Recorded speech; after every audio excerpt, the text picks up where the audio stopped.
নমস্কার বন্ধুরা, আমি সঞ্চিতা। মহামায়াস পরিবারের একটা ফ্রেশ নিউ ব্লগে আপনাদের প্রত্যেককে স্বাগত। তো আজকে সকালের দিকে প্রচন্ড গরম ছিল এবং রোদটাও খুব ভালো বেরিয়েছে।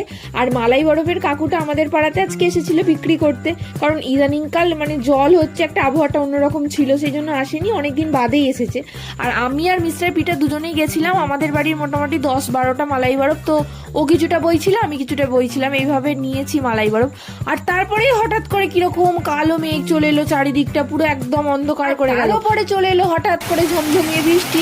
আমি আর কি করব, ঘরের মধ্যে থেকে বসে বৃষ্টিটা উপভোগ করছিলাম, আর তো কিছু করার নেই। তারপরে বৃষ্টিটা কমতে গাছে এবছরের মতো শেষ যে কটা আম ছিল বাড়ির সামনে বলে এ কটা আছে, বাকি তো আর কিচ্ছু নেই। পেঁচা কাকা ওই সে কটাও পেরে নিতে বাধ্য হলো, কারণ দেখুন নিচেটা কতগুলো আম ছড়ানো আছে। হনুমানে দুবার করে কামড়াচ্ছে, একবার করে কামড়াচ্ছে, ফেলে দিচ্ছে। তো পেঁচা কাকা বললো এই গোটা 8-10 আছে আম, আমি পেরে নিই, তোরা বাড়িতে খেয়ে নে। একমাত্র